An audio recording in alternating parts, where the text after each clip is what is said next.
ನೀವು ಅಂದರೆ ನಮ್ಮ ಕನ್ನಡದಲ್ಲಿ ಯಾವ ಹೀರೋ ಫ್ಯಾನ್ಸ್? ನಾನು ಶಿವಣ್ಣನ ಫ್ಯಾನ್ಸ್ ಮೇಡಮ್. ಅವಾಗಿಂದನೂ ಶಿವಣ್ಣನ ಫ್ಯಾನ್ಸ್. ಈಗ ಹೋಮ್ ಟೈಮಿಂದನೇ ನಾನು ಕನ್ನಡ ಸಿನಿಮಾ ಇಂಡಸ್ಟ್ರಿಗೆ ಇಳಿಬೇಕು ಒಂಥರ ಜೋಶು.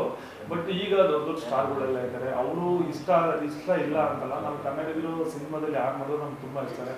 ಪರ್ಟಿಕ್ಯುಲರ್ಗೆ ನಮಗೊಬ್ರು ಕ್ಯಾರೆಕ್ಟರ್ ಇಷ್ಟ ಅಂತ ಇರ್ತಾರಲ್ವ, ಆ ಥರ ನನ್ನ ಕ್ಯಾರೆಕ್ಟರ್ ಇಷ್ಟನೇ. ಸೀನಿಯರ್ ಆರ್ಟಿಸ್ಟ್ ಶಿವಣ್ಣ ಅವ್ರಿಗೂ ರೀಸೆಂಟಾಗಿ ಇದೆಲ್ಲ ಆಯಿತು, ಅವ್ರು ಆ ಟೈಮಲ್ಲೂ ನೋಡಿದೆ, ತುಂಬ ಖುಷಿ ಆಯಿತು.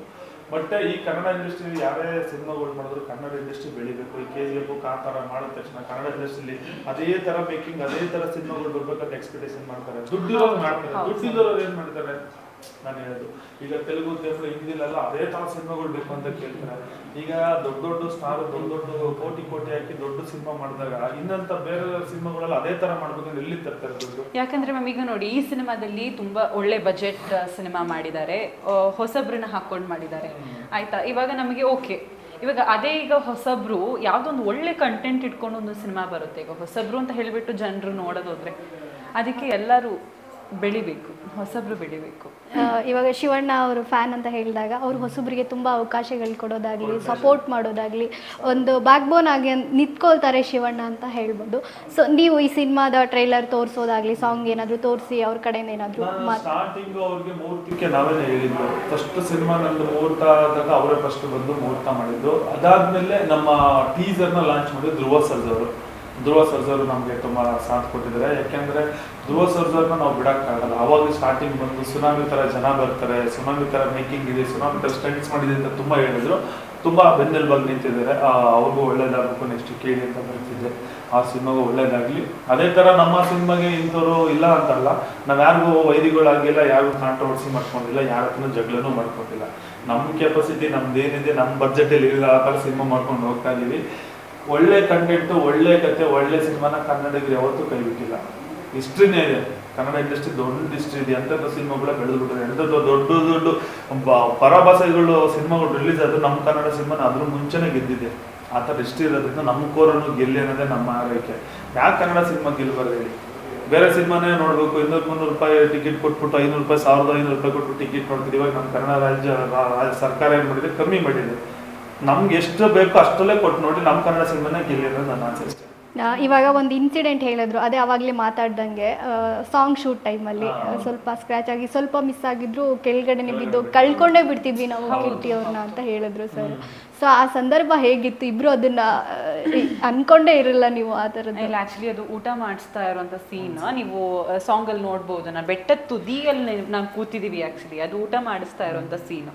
ಹೆಲಿಕ್ಯಾಮ್ ಏನೋ ಟೆಕ್ನಿಕಲ್ ಇಶ್ಯೂ ಆಗಿ ಏನಾಯಿತು, ನಾವೆಷ್ಟು ಹತ್ತಿರದಲ್ಲಿದ್ದೀವಿ, ಊಟ ಮಾಡಿಸ್ತಾ ಇದ್ದೀವಿ, ಹೆಲಿಕ್ಯಾಮ್ ಬಂದು ಹೊಡಿತು. ಯಾರಿಗೆ ಹೊಡಿತು ಅಂತ ನನಗೂ ಗೊತ್ತಾಗಲಿಲ್ಲ.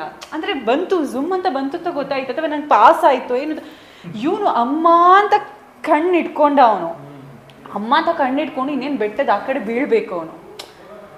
ಆವಾಗ ನಾನು ಅವನ್ನ ಹಿಡ್ಕೊಳ್ಳೇಬೇಕಾಗಿತ್ತು. ನಾನು ಏನು ಮಾಡೋದು, ನನಗೆ ಹೌದು, ಅವ್ನು ಕಣ್ಣು ಹಿಂಗೆ ಹಿಡ್ಕೊ ಅಮ್ಮ ಅಂತ ಹೇಳಿ ನಾನು ಹಿಡ್ಕೊಳಕು ಸರಿ ಆಯಿತು. ಇಲ್ಲ ಅಂದರೆ ಕಿಟ್ಟಿ ಇಷ್ಟೊತ್ತಿಗೆ ಸಾರಿ ಕಿಟ್ಟಿ ಡೈರೆಕ್ಟ್ ಅದೇ ಹೇಳಿದ್ರು, ನಾವು ಕಳ್ಕೊಂಡೇ ಬಿಡ್ತಿದ್ವಿ, ಸ್ವಲ್ಪ ಜೋಕ್ಸ್ ಪಾರ್ಟ್. ಬಟ್ ಅವನು ಪುನಃ ಹೋಗ್ಬಿಟ್ಟು ಮೂರ್ತಿ ಸರ್ ಹಾಸ್ಪಿಟಲ್ಗೆಲ್ಲ ಕರ್ಕೊಂಡು ಹೋಗಿ ಅವನ್ನ ಸ್ಟಿಚಸ್ ಎಲ್ಲ ಹಾಕಿಸಿ, ನಾವು ಆ್ಯಕ್ಚುಲಿ ಪ್ಯಾಕಪ್ ಮಾಡಬೇಕು ಅಂತ ಇದ್ದಿದ್ದು.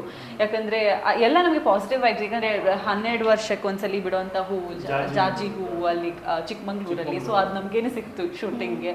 ಸೊ ಅದೆಲ್ಲ ಇರುವಾಗ ಈ ಥರ ಆಗುವಾಗ ಎಲ್ಲರದು ಮೂಡ್ ಆಫ್ ಆಗೋಯ್ತು. ಸೊ ನಮ್ಮ ಮೂರ್ತಿ ಸರ್ ಏನು ಮಾಡಿದ್ರು, ಕರ್ಕೊಂಡು ಹೋಗಿ ಸ್ಟಿಚಸ್ ಎಲ್ಲ ಹಾಕ್ಸಿ ಪುನಃ ಅವನು ಸೆಟ್ಟಿಗೆ ಬಂದಿದ್ದಾನೆ ಇದು ಮಾಡೋಕ್ಕೆ. ಅಷ್ಟು ನೋವಿದ್ದು ಕೂಡ ಸೆಟ್ಟಿಗೆ ಬಂದುಬಿಟ್ಟು ಇಡೀ ಮುಗಿಸಿದ್ದಾನೆ, ಶೂಟಿಂಗ್ ಮುಗಿಸಿದ್ದಾನೆ.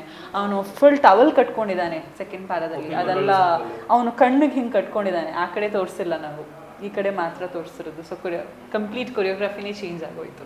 ನಿಮ್ಗೆ ಹೇಗೆ ಮುಗೀತು ನನ್ನ ಕೆರಿಯರ್ ಅಂತ ಅನ್ಸಿತ್ತು ಆ ಸೆಕೆಂಡ್ಗೆ? ಹೇಗಾಗಿತ್ತು? ಸೆಕೆಂಡಲ್ಲಿ ನನಗೆ ಏನಂದರೆ ನನಗೆ ಗೊತ್ತೇ ಇದ್ದಿಲ್ಲ. ನಾನು ಆ್ಯಕ್ಚುಲಿ ಅವ್ರಿಬ್ರು ಮಾತಾಡ್ಕೊಂಡು ಊಟ ಮಾಡೋಸಿನ ಅವನ ತುಕಾಲಿ ನನ್ನ ಮಗ ಅನ್ಸುತ್ತೆ ಅವನು.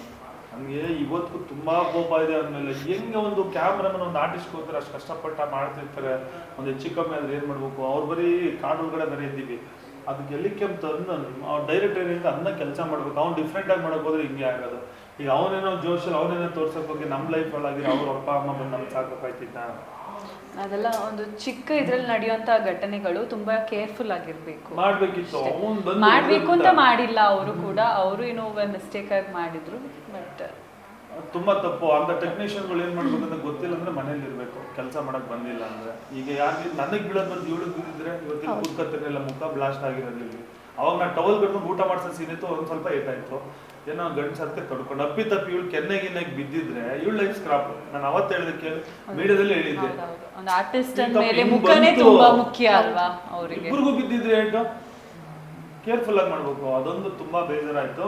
ಅದನ್ನೂ ಮರೆತು ಸ್ಟಿಚ್ ಮಾಡಿಸ್ಕೊಂಡು ಅಷ್ಟು ಟೆಕ್ನಿಷಿಯನ್ ಅಷ್ಟು ಆರ್ಟಿಸ್ಟು ಎಲ್ಲ ಹೋಗಿದ್ವಿ ಶೂಟಿಂಗ್ ಅಂದ್ಬಿಟ್ಟು ಹಾಸ್ಪಿಟಲಿಂದ ಬಂದು ಮತ್ತೆ ಕಟ್ಕೊಂಡು ಅಷ್ಟು ಮಾತ್ರೆ ಮೆಡಿಸಿನ್ ಎಲ್ಲ ತೊಗೊಂಡು ಪೇನ್ ಕಿಲ್ಲರ್ ಇಂಜೆಕ್ಷನ್ ತೊಗೊಂಡು ತಿರ್ಗಾ ಕಂಟಿನ್ಯೂ ಮಾಡಿ ಸಾಂಗ್ ಮುಗಿಸ್ಕೊಂಡು ಅದಕ್ಕೆ ಆ ರೇಂಜ್ಗೆ ಎಕ್ಸ್ಟ್ರಾರ್ಡನರಿ ಬಂದಿತ್ತು. ನೋಡಿ ಅಷ್ಟು ಸಪೋರ್ಟಿವ್ ಆಗಿದ್ದಾರೆ, ಅಷ್ಟು ಹೆಲ್ಪ್ ಮಾಡಿದ್ದಾರೆ ನಿಮಗೆ. ಓಕೆ, ಇವಾಗ ಹೇಳಿದ್ರಿ ನೀವು ಫೈಟ್ ಸ್ಟಂಟ್ ಎಲ್ಲ ಆರಾಮಾಗಿ ಮಾಡಿಬಿಡೋರು.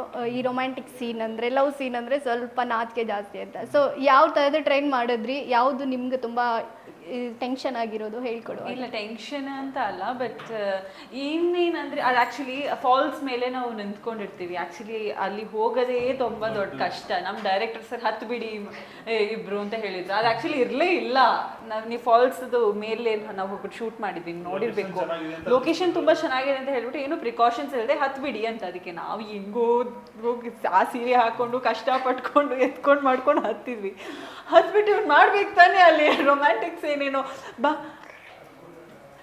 ಮಾಡಿದ್ರೆ ಗಡಗಡ ಅಂತ ಇಟ್ಕೊಂಡು ಮಾಡು ಪರವಾಗಿಲ್ಲ ಕಣೋ ನಗಾಡೋ ಅಂತ ನಗಡಿ ಅಲ್ಲಿ ಪಾಚಿ ಕಟ್ಕೊಂಡಿದೆ, ಜಾರ್ತಾ ಇದ್ದೀವಿ. ಅಂದ್ರೆ ಇವ್ ನನ್ನ ಹೇಳ್ಕೊಂಡು ಬಿದ್ದಿದ್ರೆ ನಾನು ಬಿದ್ದಿದ್ರೆ ಇಬ್ರು ಕೆಳಗಡೆ ಫುಲ್ ಸ್ಟೋನ್ಸ್ ಕಲ್ಗಳಿತ್ತು.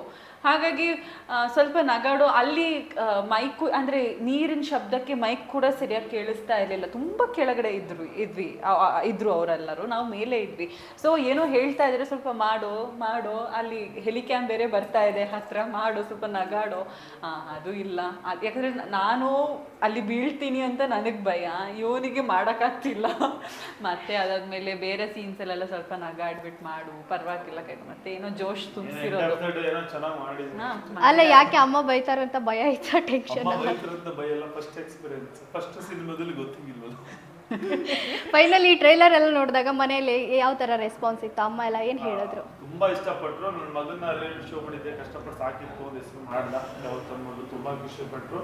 ಸಿನಿಮಾ ನೋಡಕ್ ಅವರು ಕಾಯ್ತಾ ಇದಾರೆ, ಯಾವ ತರ ಬಂದಿದೆ ಜನಗಳ ಮಧ್ಯದಲ್ಲಿ ಅಂತ. ತುಂಬಾ ವೈಟಿಂಗ್. ಮ್ಯಾಮ್ ನಿಮ್ಮ ಮನೇಲಿ? ನನ್ನ ಮನೇಲಿ ಆ್ಯಕ್ಚುಲಿ ಫಸ್ಟ್ ಆಫ್ ಆಲ್ ಪಪ್ಪನಿಗೆ ಈ ಸಿನಿಮಾ ಎಲ್ಲ ಸ್ಟಾರ್ಟಿಂಗ್ ಇಷ್ಟ ಆಗಿರಲಿಲ್ಲ. ಸೊ ನನ್ನ ಕಸಿನ್ ಒಬ್ಬರು ಇಲ್ಲಿ ಇಂಡಸ್ಟ್ರಿಗೆ ಬರುವಾಗ ಆವಾಗಲೇ ತುಂಬ ಪಪ್ಪ ಮಾತಾಡೋದಲ್ಲ ಅವ್ರ ಜೊತೆ ಬಿಟ್ಬಿಟ್ರು, ಬೇಡ ಬೇಡ ಸಿನಿಮಾ ಎಲ್ಲ ಬೇಡ, ಗೊತ್ತಲ್ವಾ ಆ ಕಡೆ ಹೇಗೆ ಅಂತ. ಹಾಗಾಗಿ ಮಗಳೇ ಹೀಗೆ ಸಿನಿಮಾದಲ್ಲಿ ಮಾಡ್ತಾಯಿದ್ದಾರೆ. ಹೋಗ್ತಾ ಹೋಗ್ತಾ ಸರಿ ಆಯಿತು. ಅವ್ರ ಜೊತೆ ತುಂಬ ಖುಷಿಪಟ್ಟರು ಅವ್ರು ಆ್ಯಕ್ಚುಲಿ ನೋಡಿ.